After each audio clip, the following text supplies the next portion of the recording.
Welcome to the Building Your Career podcast. I'm your host, Don Tarjanskis, and join us as we explore the world of construction. Each episode, we welcome a guest that shares career highlights and career advice, and hopefully inspires the next generation of construction professionals. Welcome to another episode of the Building Your Career podcast.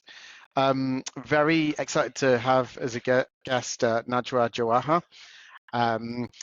Very keen for her to talk about her background and experience, her transition into becoming a design manager as well, and to really highlight the different options that are available to people when first starting off in the construction industry. So Najwa, I think I'll start where we always start off. Could you tell us a little bit more about your current job role and the company that you work for as well? Right. So, hi everyone. Najwa Jawahar. I'm a structural engineer by background, and I'll go into a bit more detail about what that means when I keep saying background again and again.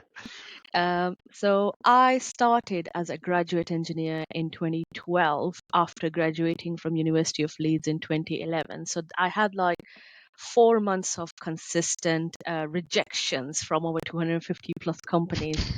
And I'm highlighting that because we're going into a similar type of market now, where the companies are selective about who they're hiring, and the market will be a bit tough because of the recession and everything. But that's exactly the type of period when I graduated and came out. So I started at WSP as a graduate engineer in 2012. Very quickly, I started learning about how my work life and work understanding of technical skills was different from what I learned at university. One thing that hit me hard, and the best lesson ever, was the reality of what you design on paper versus what you actually get to see once it's constructed. I always hone on to this story about I went to site after designing a capping beam, and on site I realized the capping beam was deeper than my height. I was literally standing inside it. So that's how I started. I've been through the whole traditional route. I've taken the progressions within the same company. I'm still at WSP, but now I'm in a leadership role and I'm looking after the bigger picture of the project. So I'm in design management now. So I've stepped out of focusing on one discipline and now learning how actually everything fits together to make a project work and make a project a reality. Well, that's something that really resonates with me as well. And I think, you were saying about, kind of not giving up when you're applying. I remember sending my CV and portfolio as a letter to over 200 architecture practices in London, and finally got the job all those many years ago. So yeah, that's something that does resonate with me. And again, that kind of transition from university to the real life. I mean, it kind of goes without saying, we'll probably touch on it later. On site is very, very different to university and seeing everything on a computer screen. It's all about seeing projects in the real world environment as well. But could you kind of give our listeners a little bit of an understanding of the kind of the fundamental differences really when you transitioned into a design manager, and exactly what the differences were in your day-to-day responsibilities? Yes, of course. As a designer and being a designer for 12 years, I was so used to focusing on what's required for my specific discipline. Being a structural engineer at heart, I always think about how is it going to stand up. And that's the first thing that comes in my mind. And I didn't realize at that point, even though I always used to say that I'm a very good listener, I didn't realize how much I was not listening before. so that's one thing that was a good transition into a new skill that I've developed. It's to actually listen and understand what is required for the project, what are the requirements from the client, what is a good solution, not from one discipline's perspective, but what is a good solution for a holistic design. And in my new role as a design manager, I'm all about communication. It's about making sure the right people talk to the right people at the right time, because it's all about having everything in place to be able to hit the ultimate goal, which is a deadline, so within a time frame, to a very good quality. Yeah, I mean, I sometimes, and please correct me if I'm wrong, but I sometimes see design managers as the glue that binds a project together.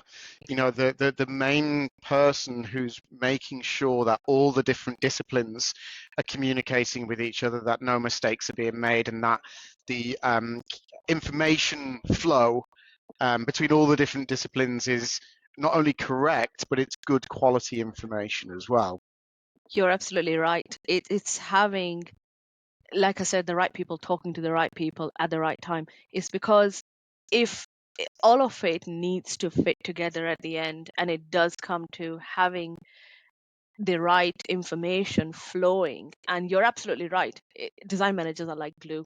They're Mhm. making sure everything is seamlessly flowing throughout the project for the ultimate goal. Yeah.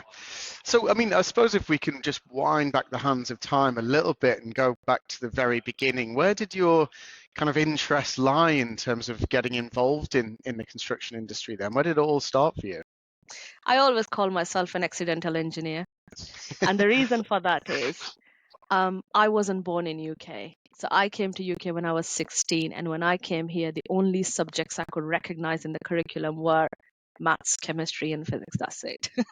And that I picked those subjects, and I sat down with my physics teacher. And obviously, when you say maths, chemistry, and physics, they say engineering it is. So I ended up in engineering, and I didn't even discontinue other streams of engineering with anything logical. My reasons for not going into, let's say, mechanical and electrical were absolutely stupid as well. Um, and I ended up being a structural engineer because I had no excuse to reject it. Um, but what very quickly when I went into so second year into university, I had a summer placement with Jacobs, and that's when I realized I love design. Mhm. I started everything started clicking together because I saw a project and I saw how you can convert something from numbers into a reality, and it gets built like for real. Yeah. Yeah. And yeah, and then I realized that I also love working with people. I'm a people's person, and I also enjoy leaving a legacy behind. Like some people say it's a very awkward way to look at it, but I think anything I touch and design will stay there even when I'm gone. So it's going to stay there forever. So that's something that motivates me quite a lot. Mhm. And that's how I got into engineering. So after completing my degree, I was absolutely sure I'm in the right place. And I continue. I mean, 12 years in the structural engineering experience, and I wanted it to be more challenging, and I wanted to look at the projects from a larger perspective, and Mhm. that's why I'm where I am now. Yeah, and I relate to that a lot. Like nothing is more exciting than actually seeing something that you've worked on getting built, and that's, ultimately the end goal, really. So, for any of those listeners who are considering, why this might be for you, then that's what it's all about. Is the end goal of actually Yeah. seeing it built. And when you can walk around a city centre or walk around and see a project that you're a part of, there's no more special feeling than that, Yeah, really. the best feeling is pointing a building and saying, "That's mine. I know Yeah, exactly how yeah, it yeah. So, if you could kind of talk to your younger self then and give yourself one piece of advice when you first started out, works." what piece of advice would you give then? I would say, actually, I would say two very important lessons. One, don't give up, because I was actually about to give up before I got this opportunity to come into engineering. Oh, wow. It was literally one job away from me saying, "That's it, I'm going to Yeah. go and do something else." So don't give up. The right opportunity will come. And the second thing is keep asking questions, because I see a lot of young people being hesitant about looking, I'm going to say stupid, but looking like they don't know. And there's nothing wrong in not knowing, because not everyone, we are constantly learning. Even I am constantly learning Hmm. after so many years. And I very like without any hesitation, I just go and ask questions, even if I Yep. think they're stupid. It's better to ask the questions and get the answers rather than doing something wrong. Hmm. And I think, you've touched on a very good bit of advice there, which is kind of a bit of a reoccurring theme on the podcast is, even for people who who might tend to be a little bit shy, but the best thing to do is just ask questions. That might not Mm-hmm. be a direct approach. It could be an email, or it could be, Mm-hmm. sending a WhatsApp message to your boss or someone. But if you don't ask those questions, the assumption at the top is that you might know things. And that's when the mistakes are made. And that's when, if you don't address that earlier on, that it leads to problems and complications on the job. So, however way you want to express it is make sure you ask those questions. And people are there to help you as well. They are. And one thing I would say is one thing to add, being a structural engineer or being any engineer, I would touch on structural specifically because the mistakes you can make as a structural engineer can cost lives. Yes. So Very, it's very important. very important to get things right rather than being not sure about asking a question and feeling a bit shy. So I know obviously you've made the transition to design manager now. So in your opinion, what are the key characteristics that make up a successful design manager in today's set market? I would say the very important one is to understand what everyone else does. You don't Mm-hmm. have to know the technical details of everything, but it's good to know who is what is the extent and scope and role of all these different people you're working with. Because one thing you do have to identify as a design manager is where are the gaps. Mm-hmm. If there are gaps, you need to identify them well in advance and get them in place before it's too late. Mm-hmm. And the second key thing is communication. Just there will be difficult conversations. There will be absolutely tight deadlines. It's very openly having a conversation to understand what can be done and what can't be done Mm-hmm. and what are the reasons, and have that honest conversations with the client as well, is so that you're taking everyone on a journey, so you're not leaving someone behind. Because at the end of the day, a building needs, or a structure or a project needs, can only be completed when everything needs is within it is ready at the right time. Yeah, I There fully are agree. other, and also design management is a leadership role. Mm-hmm. It's about being there present as a leader to say let's do it together, Mm-hmm. which is very important. And this is something which I'm learning, growing, because what I'm exploring is, and I keep asking myself this: what is my leadership style? And it's every project that comes in, you learn something more about yourself. Um, so I would say these are the three things I think are key. But Mm-hmm. obviously, you need all the other technical skills, your interpersonal skills. You do need a lot of softer skills compared to being a structural engineer where you can just design. Mm-hmm. So you need to be able to present yourself, bring everyone on board, make sure everyone's on the same page. Yeah, and I think it's a really good point there, because I think especially with design managers, some people come straight from university to then go work as kind of an assistant design manager and work their way up. Where I tend to find that some people do kind of struggle to get their head around it is that they've come from one particular discipline, let's say architecture, Mhm. and then want to be, but then they've still got like an architect's hat on when it comes to liaising and managing with the different disciplines. So, Mhm. the one bit of advice that I would give is you've just got to start from scratch and start from fresh, and you need to learn to see it from every different person's perspective. So really engage with the key stakeholders, really engage with the people that you're dealing with, and learn to just kind of see it from their perspective and put yourselves in their shoes. Yes, but what I would say is, it's from a different perspective. What I've found beneficial is knowing and having the right structural engineering background and experience has helped me understand about the challenges of the project, because I was working on multi-disc projects before, but Mm-hmm. just in a different role. So Mm-hmm. it's the right experience in the background can also help. So when Mm-hmm. you have the years of experience and the years of experience having done something, then you're not learning everything from scratch. It's transitional is one word, but it's the skills that can convert, and the Yeah. translatable skills. Yeah, definitely. And so I know you've kind of been on that journey where you made the crossover, but and then this may be down to the internal training program, but if people were considering making that kind of crossover, is there any places that they can go to do their own research, or could you kind of talk to us about the internal training program and what the key points were to be able to make that move for you? I would say there is no specific training to say this is it, you do this, this, this to become a design manager, because it all comes down to understanding the requirements of the project. Mm-hmm. So if you were, I mean, what I personally did was I went to Google and I searched for what are the roles and responsibilities of a design manager Mm-hmm. and how I can learn them. And Mm-hmm. quite often it's a skill and it's the training you get on projects. So Yeah. it's not something you would do as part of a training course in a class. Yes, you Yes. can go to a communication class, you can go to a relationship building class, but until you practice them, you don't get it. I would say on-job training is the best training for something like this if it's a transition.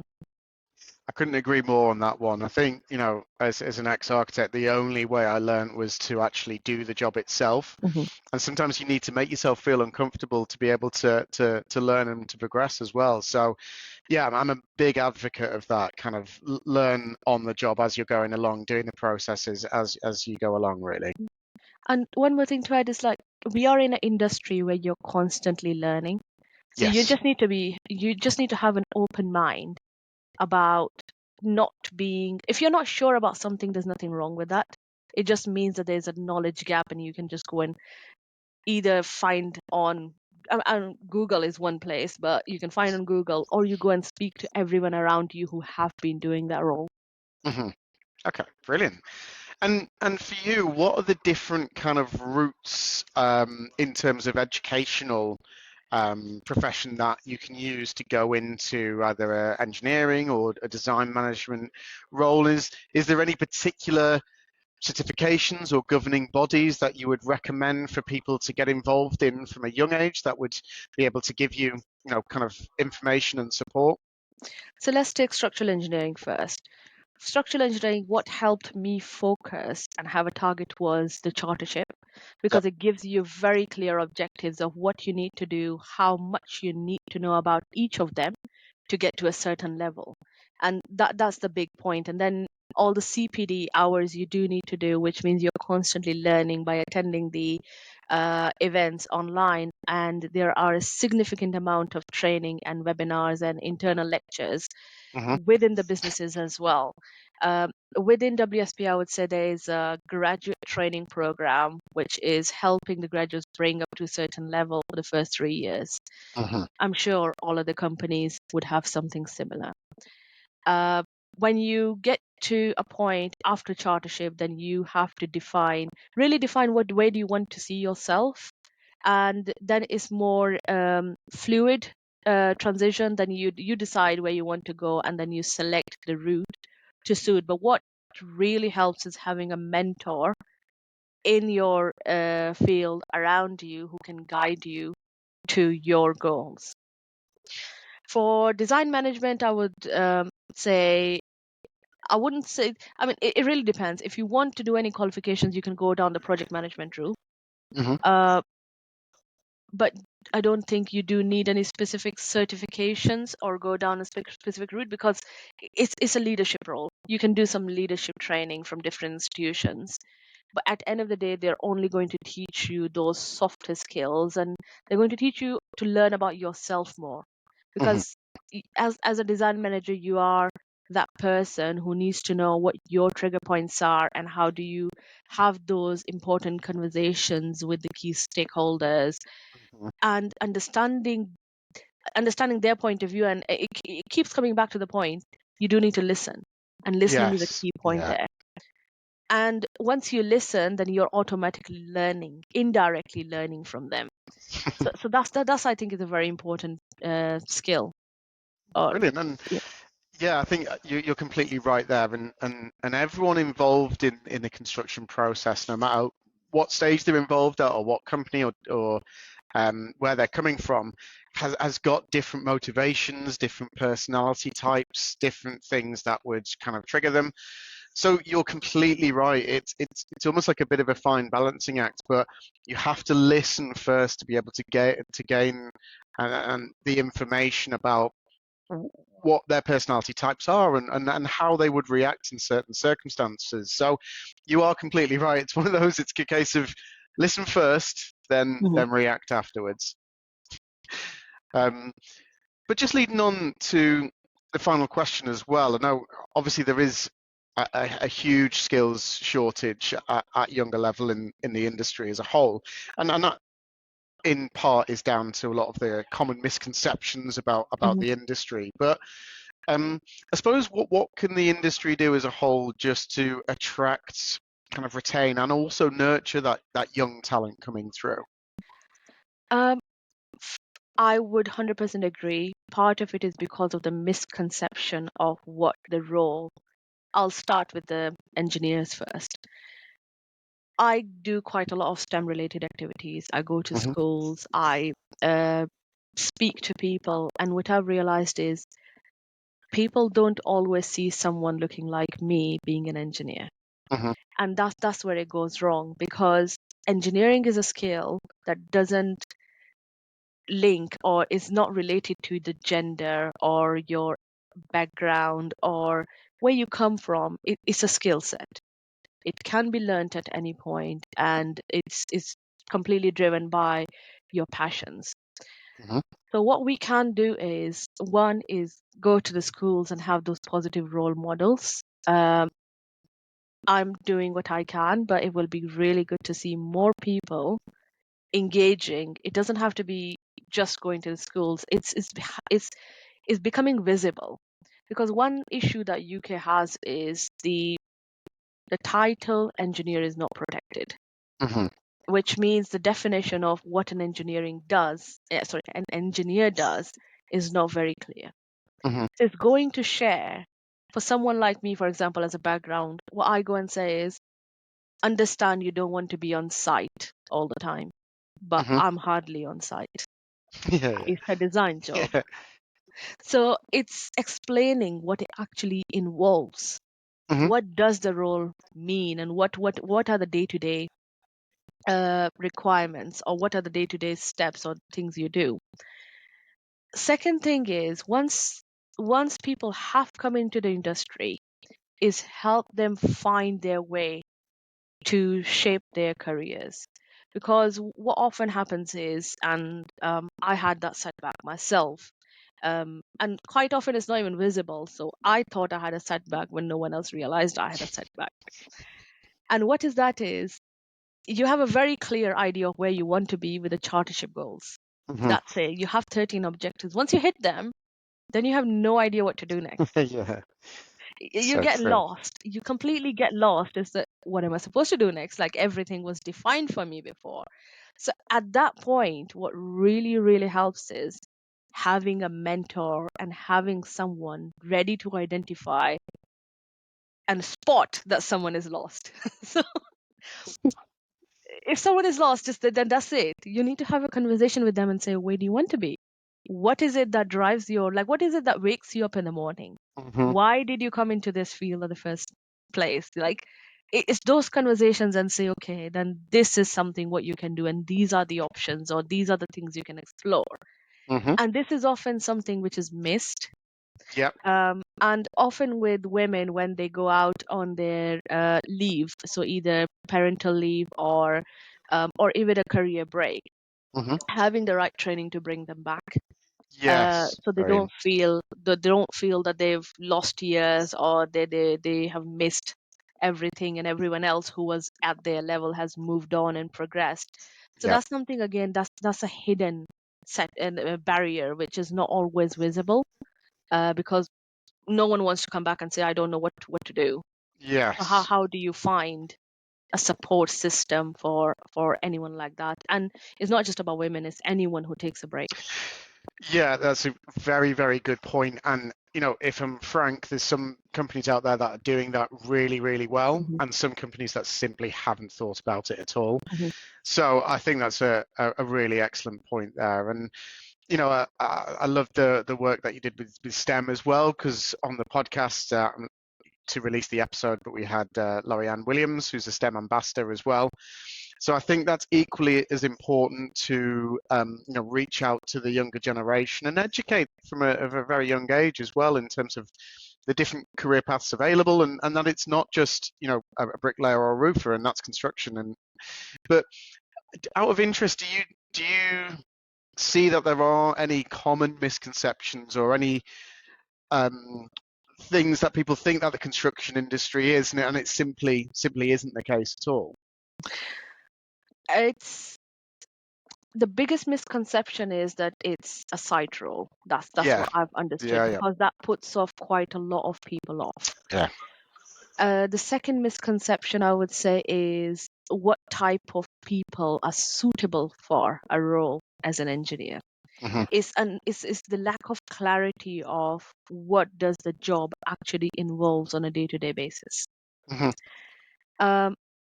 And then the third thing I would say is not having the right support system for the students.